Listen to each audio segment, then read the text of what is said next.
Boa noite, irmãos. Paz seja convosco. Amém? Que bom estarmos mais uma vez aqui para poder ministrar um pouquinho da palavra. É uma pena que estamos à distância.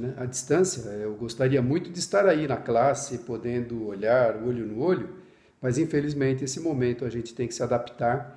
E eu sei que você está tendo maravilhosas aulas dos nossos professores, que também estão se adaptando nesse sistema online.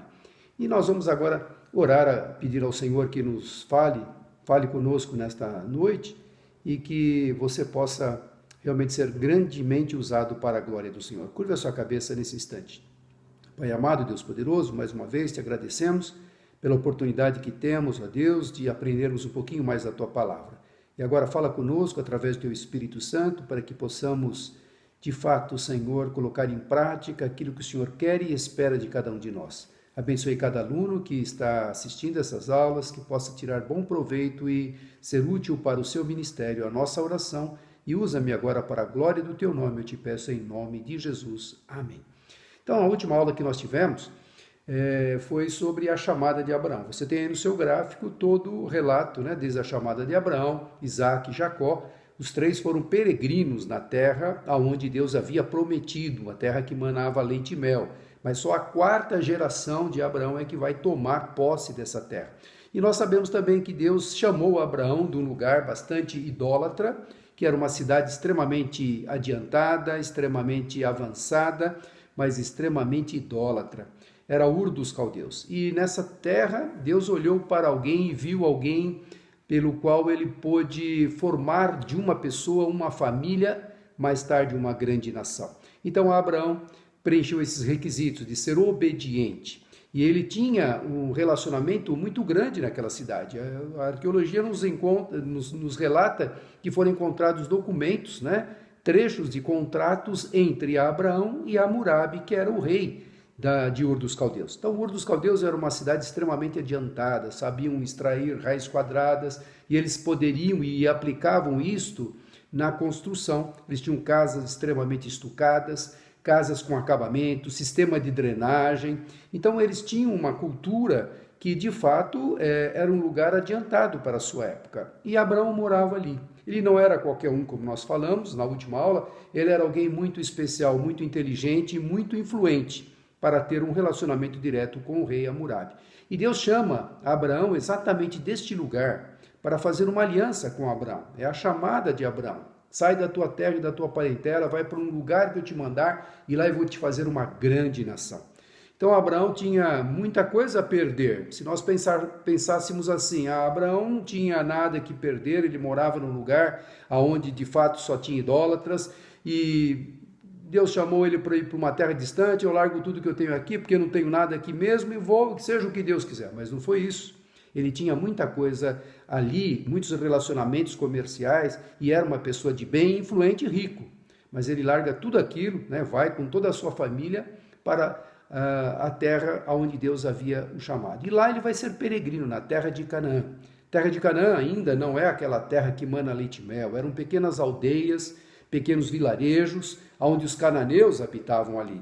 E enquanto os cananeus estão labutando na terra, estão trabalhando essa terra que na quarta geração, mais para frente, Abraão vai de fato poder ver não vai ver, mas a palavra que Deus deu a Abraão vai ser cumprida, que a quarta geração de Abraão iria tomar posse da terra prometida. Então, enquanto isso, Abraão, Isaac e Jacó, eles foram peregrinos na terra de Canaã, até que a quarta geração, então, pudesse tomar e ocupar a terra de Canaã. Nós sabemos muito bem também que Deus prometeu, fez uma aliança com Abraão. E a aliança consistia no lado humano, algumas coisas importantes que Abraão tinha que cumprir do seu lado, e o lado divino, ou seja, o lado que Deus prometeu e de fato ele cumpriu. E o lado humano, nós podemos lembrar, eu passei até o último aula, eu passei o e-mail com toda desde o início da matéria até a chamada de Abraão, eu já transmiti o e-mail aí para aquele e-mail da classe, só vocês compartilharem, vocês podem acompanhar. Então aqui é um pequeno resumo da onde nós chegamos já com a matéria. O lado divino, durante a vida de Abraão, Deus prometeu que iria abençoá-lo, fazê-lo uma bênção e abençoá-los que abençoassem e amaldiçoar os que o amaldiçoassem. também prometeu dar a terra de Canaã. Tudo isso Deus cumpriu, prometeu e cumpriu. Para Abraão no futuro fazer grande o seu nome, fazê-lo também extremamente frutífero. E nós podemos ver isto hoje, que tamanho é o povo de Israel hoje. Ainda no lado divino, que era a parte de Deus, prometendo para Abraão, para sua descendência obtida com Sara, a possessão da terra de Canaã. A quarta geração tomaria posse, como eu falei, está lá em Gênesis 15, de 13 a 16, que menciona que esta quarta geração é que vai tomar posse mais depois de 500 anos após esse momento. E por essa descendência seriam abençoadas todas as famílias da terra. Uma promessa que nos alcança hoje. Nós somos filhos, pela fé de Abraão. E para Ismael, filho de Abraão com a escrava Agar, não era planos de Deus que Abraão tivesse um filho com a escrava Agar, mas Sara e Abraão concordaram em ter um filho pela escrava para que a promessa fosse cumprida. Mas Deus não precisa da nossa ajuda para cumprir aquilo que ele prometeu. E esse filho também, embora Deus não havia autorizado que isso acontecesse, mas ele prometeu também que tornaria uma grande nação os ismaelitas, que hoje são o povo árabe. E quanto trabalho existe naquela terra, lá no Oriente, a briga, porque os dois, tanto os descendentes de Isaac, que são o povo de Israel, e os descendentes de Ismael, que são os ismaelitas, que são hoje todos os árabes que ocupam aquela terra. Então os dois são filhos de Abraão, e os dois acham que tem direito, mas a promessa foi dada por Deus que Sara, que seria descendente de Sara com Abraão, e que foi Isaac. Então, essa parte nós sabemos. Deus prometeu tudo isso e cumpriu.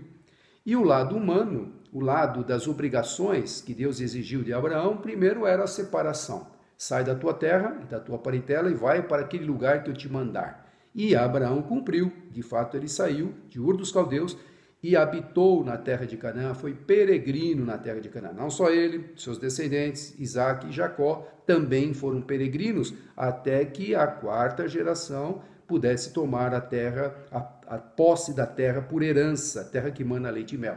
Morar em Canaã, então eles também cumpriram esta parte, peregrinando. A circuncisão também foi um ato que Deus exigiu de Abraão para que ele cumprisse a parte humana, que todo macho nascido seria circuncidado. E também exercer fé que Sara teria um filho na sua velhice. Tinha que esperou 25 anos para que essa promessa fosse cumprida. E às vezes a gente tem promessas de Deus e a gente acha que Deus é obrigado a cumprir imediatamente. Não, Deus ele dá a promessa e ele vai cumprir no tempo certo, no tempo dele, e é o melhor para as nossas vidas. Então, se você está esperando alguma promessa do Senhor, aguarde, que certamente aquilo que ele prometeu, ele vai cumprir e irá acontecer na sua vida. Então, exercer fé que Sara teria um filho na sua velhice, também era parte humana da aliança que Deus estava fazendo com Abraão. E o sacrifício de Isaac, eu posso entender que esse item foi o mais difícil de todo o lado humano, ou seja, o lado que Abraão tinha que cumprir. Depois de uma grande espera de 25 anos, nasce Isaac, e agora Deus pede para que Abraão sacrifique o seu filho Isaac. Abraão podia ter recusado. Eu posso imaginar o quanto foi difícil ele cumprir esse item. Mas se ele tivesse recusado, ele ficaria com o seu Isaac, naturalmente, ficaria com o seu Isaac. Mas como ele obedeceu a ordem de Deus, não só ficou com o seu Isaac, mas toda a promessa que Deus havia feito para ele foi cumprida. Uma terra que Deus deu para uma nação que estava sendo formada, Então, podemos entender que caráter tinha este homem Abraão. Tinha que ser alguém assim muito especial, como no passado nós tivemos Noé, e agora Abraão, para que Deus firmasse um concerto e concluísse o plano de mandar o seu filho amado. Tudo isso tinha um propósito, através dos 12 filhos de Jacó, Agora nós vamos ter a vinda do Messias. Então tudo isso tinha um plano traçado por Deus para a humanidade. Deus agora está escolhendo uma nação através de um homem, Abraão, depois seu filho Isaac, depois Jacó, os 12 filhos de Jacó, mudado o nome para Israel, depois os 12 filhos de Israel, e da descendência de Judá viria o Messias prometido desde a fundação do mundo, Gênesis 3,15, como nós aprendemos. Então nós podemos ver que Deus tem um plano para todas as coisas, e aquilo que ele traçou, ele cumpre literalmente. Que você faça parte do plano do Senhor também no seu ministério e que você possa se dedicar e dar o seu melhor, porque Deus espera isso de cada um de nós. Então, tudo isso Deus cumpriu do lado dele e Abraão também cumpriu o seu lado. E o propósito de Deus na chamada de Abraão, claro que era constituir uma nação, foi fazer de Abraão um exemplo e modelo de fé. Ele sempre foi um exemplo, Abraão foi um exemplo, e o povo de Israel também, fazer também de Abraão o pai da nação judaica. Através de uma vida, um homem, uma família, ele está formando agora uma grande nação. E demarcar a terra do Messias, ou seja, aonde Abraão, Isaque e Jacó foram peregrinos, esta terra seria mais tarde a terra de Canaã prometida ao povo de Israel. E aí nós vamos ver, conhecendo Abraão, Isaque, Jacó, os 12 filhos de Jacó, e depois José, também um dos filhos prediletos, porque nasceu na velhice de Israel, nome Jacó, mudado para Israel. Os seus irmãos, pela inveja, vão vender agora José para o Egito. E os ismaelitas, uma caravana dos ismaelitas, é que vão levá-lo para o Egito. E ele foi vendido. A princípio queriam matá-lo. São bonzinhos os irmãos de José, ciúmes, porque ele sonhava e ele revelava seus sonhos, revelações que Deus havia dado a um jovenzinho e que vão se cumprir lá na frente. Então Deus tinha todo um plano de levar José na frente, embora naquele momento foi muito difícil para um adolescente de cerca de 17 anos ser rejeitado pela sua família, rejeitado pelos seus irmãos, ao ponto de quererem matá-lo. Não é uma rejeição simplesmente, mas ao ponto de quererem matá-lo. E por fim ainda lucraram em cima dele, vendendo-o para o Egito, para a caravana dos ismaelitas que venderam lá para o Egito. E ele foi vendido, então, desprezado, um jovem, agora está numa terra estranha, e ele foi trabalhar na casa de Potifar, como a palavra do Senhor nos relata. E a Bíblia deixa uma coisa tão gostosa, tão clara da gente ver, que esse garoto, José, com cerca de 17 anos, nós não vamos ver nenhum relato dele ficar traumatizado, dele ficar alguém sem confiança em si próprio. Não, pelo contrário, a Bíblia fala que tudo aquilo que ele fazia, Deus prosperava, porque ele fazia o seu melhor. Será que hoje nós fazemos o nosso melhor? Será que muitas vezes Deus não está querendo nos ensinar lições? Porque às vezes a gente é negligente na obra do Senhor. Às vezes a gente não faz aquilo que o Senhor espera que a gente faça. Deus está te dando um privilégio de você poder estudar a palavra, de se dedicar nesse tempo de aprendizado lá no ITQ. Quantas aulas tão preciosas você está tendo. Todas as matérias estão acrescentando conhecimento para a sua vida e para o seu ministério. Então Deus quer que a gente coloque em prática isso daí. E muitas vezes a gente passa por momentos de lutas, de provação, e Deus está nos testando, está nos forjando para algo maior. E José agora estava sendo forjado, mas você não vai ver na Bíblia ele reclamando, murmurando e depressivo, não. Aquilo que lhe colocavam nas mãos para fazer, ele fazia o seu melhor. E na casa de Potifar ele fez o melhor que ele pôde. E o seu senhor já não tinha mais controle da sua casa. Tudo havia confiado a José, menos a sua esposa, naturalmente. E o inimigo agora é sujo, como sempre foi, e ele quer agora tirar o plano que Deus tinha traçado, porque através de José vai levar toda a nação, vai descer para o Egito mais tarde, e lá Deus vai forjar uma nação, vai trabalhar com essa nação, nós vamos explicar já já, mas nós podemos ver que José foi fiel em tudo aquilo que foi depositado nas suas mãos. Que você pegue esse exemplo. José é um ótimo exemplo de nós copiarmos, ser aquilo que você fizer, faça com esmero, com zelo, com dedicação, com excelência. E ele fazia isso. E por causa disso, Deus prosperava o seu caminho. Até que a mulher de Potifar, claro que usada pelo inimigo, tentou deitar com José, e nós conhecemos bem a história, e ele recusou, e ela insistiu por muito tempo, até que um dia ela pregou uma peça em José. Forçou que ele deitasse, e ele saiu, largou a sua capa, e ainda ela levantou uma calúnia, que realmente ele quis agredi-la fisicamente e sexualmente. Aí ele foi condenado para ir para a prisão. E aí a gente vai ver, puxa vida, ele já foi rejeitado pela sua família, pelos seus irmãos que queriam matá-lo, ainda venderam, ganharam lucro em cima dele. Agora ele está fazendo o seu melhor, trabalhando com todo o zelo na casa do seu senhor Potifar. E agora uma calúnia mentirosa, né, difamadora sobre o caráter dele. E ele tinha temor a Deus. E ele mesmo falou para a esposa de Potifar, não, o Senhor me entregou toda a casa nas minhas mãos, por acaso eu vou deixar envergonhar o meu Senhor, e eu tenho um Deus a quem eu sirvo. Então ele tinha o temor a Deus. O temor ao Senhor é o princípio da sabedoria, então nós temos que entender, quando a gente tem o temor ao Senhor, ele evita que a gente entre em armadilhas.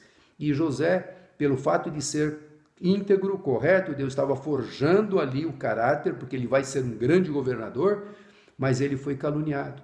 E ele foi lá para a prisão. Puxa vida, talvez você e eu não entendêssemos se acontecesse isso com a gente. Talvez a gente reclamasse muito lá na prisão. Poxa, estou aqui injustiçado. Não estou falando que talvez José não tenha esses pensamentos, não tenha tido esses pensamentos de talvez ele achar-se injustiçado. Mas nós podemos ver que Deus estava com ele em tudo. E lá na prisão não foi diferente. Ele fazia o seu melhor. Logo o carcereiro entregou nas suas mãos tudo aquilo que poderia delegar a alguém de confiança. E esse alguém era José. E José então pôde estar ali do lado do carcereiro mor e trabalhava. E todo mundo respeitava José ali na prisão. Até que uma certa feita também foram condenados lá o padeiro mor e o copeiro mor do rei. E aí eles dois tiveram um sonho. E como a palavra do Senhor revela, você vai ver isso tudo no livro de Êxodo. Espero que você tenha lido já Êxodo. Gênesis e Êxodo são os dois livros que nós pedimos para que você lesse e acompanhasse a nossa matéria. Estou dando um resumo muito rápido para a gente dar sequência no panorama bíblico. A propósito da nossa matéria, dá uma visão geral de todos os fatos, mas que você deve ler com cuidado o capítulo de Gênesis, que vai terminar lá com Abraão, e agora em Êxodo, entrando exatamente lá o povo de Israel dentro do Egito. E é importante nós entendermos que Deus ele tinha um plano traçado para um povo, que ele chamou através de uma pessoa, que foi Abraão, e através desse povo, né, ele vai também fazer que esta nação seja bênção para as demais nações, que era o propósito da chamada de Deus com Abraão em ser o pai da nação judaica. E aí lá no cárcere, então, tanto o copeiro mor quanto o padeiro mor, os dois têm um sonho. E os dois ficam perturbados. E aí José ele interpreta o sonho, que o copeiro daqui 3 dias voltaria ao seu cargo e que o padeiro daqui a 3 dias morreria. E de fato isso aconteceu. E quando o copeiro, então, foi restituído no seu cargo, junto ao rei, ao faraó, o que acontece? José fala assim para o copeiro, olha, lembra-te de mim quando você sair daqui, porque eu estou aqui injustamente. Eu fui caluniado, contou toda a história. E é muito interessante, né, quando nos convém apresentar alguém ou falar bem de alguém. Esse copeiro não falou da injustiça que fizeram com José, mas passaram-se anos e o faraó teve um sonho das 7 vacas gordas e das 7 vacas magras. E aí ninguém poderia interpretar aquele sonho. Aí o copeiro lembrou-se que existia lá no cárcere alguém que havia interpretado o seu sonho e que aconteceu literalmente aquilo que de fato a sua vida testemunhou, e também do padeiro que foi morto. E ele lembra então, o faraó, que existia um escravo hebreu, que contou exatamente tudo aquilo que iria acontecer. E aí chamaram José. E aí nós entendemos bem que José interpreta o sonho, e não só interpreta o sonho, ele dá a solução daquilo que Faraó tinha que fazer. Que nos 7 anos de vacas gordas, 7 anos onde existiria fartura, eles deveriam armazenar todo o mantimento. Todo o mantimento deveria ser armazenado para os próximos 7 anos de fome que se abateria sobre toda a terra. E Faraó então viu que, poxa vida, ele já interpretou um sonho que ninguém pôde interpretar. E também deu a solução, quem melhor poderia ocupar um cargo como ele próprio. Então colocou José, que agora com cerca de 30 anos, olha, com 17 anos ele foi vendido, agora somente aos 30 anos, ele agora ocupa o cargo, o segundo cargo mais importante do Egito, governador do Egito. Ele vai administrar então a fartura que o povo do Egito vai ter nesses 7 anos. e então ele vai guardar nos celeiros, vai construir novos celeiros, vai construir lugares para armazenar. E não muito tempo atrás eu li uma matéria, isso alguns anos atrás, que acharam ainda trigo daquela época, datado daquela época, cerca de 1.500 anos, 1.500 anos, um pouquinho mais, do trigo que foi armazenado nesta época que José foi o governador. E estava ainda, pasme, em perfeita condição de uso, pelo fato deles armazenarem em lugar seco, provavelmente era lugar subterrâneo, cobria-se com areia e aquela caixa coberta ali, então, mantinha o alimento conservado. E esses 7 anos, você pode imaginar quanta produção o Egito deu. Mas o que adiantaria ter tanta produção se não tivesse alguém dirigido por Deus para armazenar, para guardar na época onde haveria a escassez? E depois começa então os 7 anos de fome. 7 anos onde de fato toda a terra, não só o Egito, as terras que estavam ao redor do Egito, e agora chega até Canaã, onde está peregrinando Jacó, nome mudado para Israel, está lá com a sua família, os irmãos de José estão lá, e Jacó manda os seus filhos descerem até o Egito, porque lá se ouviu que existia, comida. Então vocês descem para comprar comida. Então eles vão descer lá da terra de Canaã, onde eles estão peregrinos, para descer ao Egito, porque somente no Egito havia comida. Porque os 7 anos de fartura, Deus usou um homem rejeitado pela sua família, pelos seus irmãos, mas que agora está dentro do plano de Deus para fazer com que a humanidade continue. E tinha um propósito também.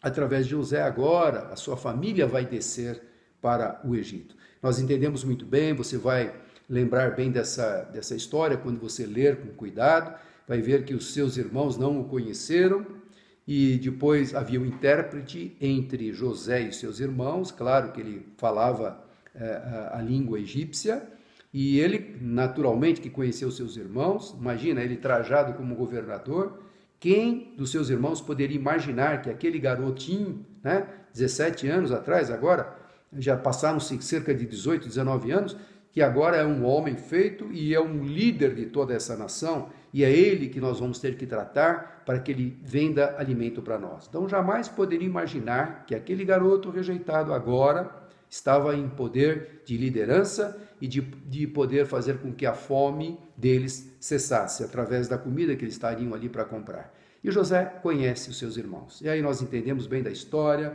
como ele demora para ser conhecido, e depois ele se revela aos seus irmãos, e os seus irmãos ficam com medo, porque agora ele vai se vingar, agora ele vai fazer algo tremendo sobre a nossa vida, porque nós o vendemos, mas ele deixa uma coisa bem clara para os seus irmãos. Deus tinha um plano, Deus tinha um propósito da minha vinda antecipadamente para o Egito. Olha como alguém dirigido por Deus vê as coisas na ótica de Deus, não na ira humana, na raiva, no rancor, não alimentou aqueles anos todos, se um dia eu puder me vingar, eu vou me vingar dos meus irmãos, porque fizeram algo tremendo, abominável, mas não, ele entendeu que todo aquele plano que Deus havia traçado, agora tinha um propósito, era que ele fosse na frente para poder agora amparar a sua família, tirando lá da terra de Canaã e levando para o Egito, dando a melhor terra. Claro que o faraó permitiu que a sua família, cerca de 70 almas, seus irmãos, seus familiares, descessem para o Egito. Então desceram cerca de 70 almas na época de José e habitaram na terra de Gósen, uma terra boa, uma terra produtiva, e lá ficaram. E enquanto José era o governador, enquanto José tinha realmente esse cargo, eles foram muito bem tratados. Enquanto aquele faraó que reconheceu o que José fez, deu oportunidade para a sua família crescer e ser abençoada na terra do Egito. Mas esse faraó morreu, outros faraós vieram, surgiram, e o povo de Israel continuou crescendo dentro do Egito. E a Bíblia deixa claro que o Egito, como uma superpotência, tinha guerras, travava guerras, como qualquer outra superpotência hoje em dia também. Ela enfrenta guerras, lutas exteriores. E o faraó daquela época, então, determina assim, poxa, nós já temos lutas externas e ainda existe um povo infiltrado dentro do Egito, que não são nossa nação. E esse povo está crescendo muito. Então aí, nesta época, ele decreta que todo menino que nascesse fosse morto. E foi bem na época do nascimento de Moisés. Então Moisés, um plano que Deus tinha. Claro que o inimigo querendo frustrar todo o tempo o plano de Deus. Todo o tempo querendo tirar o foco pelo qual Deus estava traçando ali a vinda do Messias. E agora precisaria de um libertador, porque o povo de Israel desceu 70 almas, ficaram lá cerca de 430 anos no Egito. E esse tempo todo eles ficaram lá porque Deus tinha um plano. Enquanto Canaã estava sendo trabalhada pelos cananeus, uma terra que manava leite e mel, precisaria ser uma terra produtiva. Enquanto eles estavam lá, o povo de Israel estava lá sendo cuidado pelos egípcios e agora escravizados, e os cananeus estavam trabalhando naquela terra que mais tarde seria a sua terra por herança. E nós vamos ver agora então um tempo terrível que o povo de Israel vai passar ali, vai passar como escravos e esperando o libertador, clamando ao Senhor para que haja libertação, para que esse povo possa, de fato, ser liberto e tomar posse da terra prometida, a terra de Canaã. E nós vamos ver, então, Deus preparando agora Moisés. Moisés, então, nasceu nesse período onde existia uma lei do faraó que todo menino macho fosse morto, e faraó agora determina que as crianças sejam mortas. E aí a mãe de Moisés tem o seu filho e coloca ali naquele junco, naquele cesto de junco, e coloca no rio Nilo. E a sua irmã Míriam caminha do lado para saber aonde vai, escondendo o nascimento daquela criança que tinha por determinação ser morta. Todo menino macho hebreu tinha que ser morto. E aí quem acha? A filha do faraó que estava se banhando no Nilo, acha lá aquele cesto, manda trazer, vê uma criança, e aí a sua irmã mesmo se oferece: olha, eu conheço alguém que pode ajudar a senhora a amamentar. E a própria mãe, né, de Moisés vai amamentá-lo até que ele seja desmamado e depois devolvido lá para a filha do faraó, e ele vai crescer no Egito. Olha como Deus tem um plano. Deus já sabia qual era a finalidade de Moisés: nascer nessa época, ser cuidado pela filha do faraó, aprender a arte da guerra, a arte da escrita, a estratégia, porque todo tempo ele estava ali para ser um futuro faraó. Mas Deus tinha um plano dele ser um futuro líder do seu povo, para tirar o povo de Israel daquele lugar de escravidão que era o Egito, para a terra prometida. Agora sim está na época certa.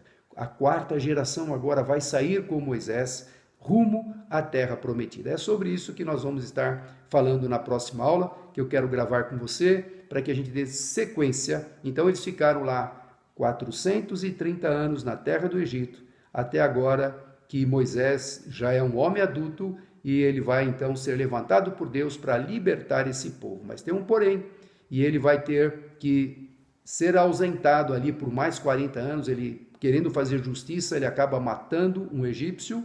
Isto foi descoberto e era imperdoável matar um egípcio. Ele teve que fugir, fugiu para o deserto, e ele vai ficar 40 anos ausente lá no deserto. E lá Deus vai falar com ele lá no Monte Horebe, a sarça ardente. Nós conhecemos a história. Mas aqui o autor do livro Panorama Bíblico, da Henrietta Semirs, ele fala uma coisa interessante. Moisés levou 40 anos pensando que era alguém. Poxa, eu sou o próximo faraó, eu sou o próximo líder desse império. E Deus tirou ele, depois de 40 anos de preparo, levou lá para o deserto. Então ele viu que 40 anos vendo que não era ninguém. Pensando 40 anos iniciais que era alguém, aí vendo 40 anos lá no deserto, né? No anonimato, vendo que não era ninguém. E depois Deus pega esse ninguém e leva mais 40 anos para levar o povo de Israel, escravos, até a terra prometida. Então é importante de ver como que muitas vezes a gente pensa que a gente é alguma coisa. 40 anos pensando que era alguém, depois 40 anos vendo que não era ninguém, depois mais 40 anos vendo o que Deus vai fazer com este ninguém. Então é isso que nós vamos estar falando na próxima aula, e fique ligado, mas esteja estudando lá, esteja lendo. Se você não colocou a sua leitura em ordem, põe a sua leitura em ordem, porque nós precisamos que você Acompanhe, estou dando somente um relato para a gente seguir no nosso panorama bíblico. Agora nós vamos falar sobre a caminhada no deserto e depois, propriamente, a posse da terra de Canaã. Morrendo Moisés, entra Josué como seu sucessor. Até a próxima aula, fique ligado e estude aí para que a gente possa aprender juntos e que Deus te abençoe em nome de Jesus.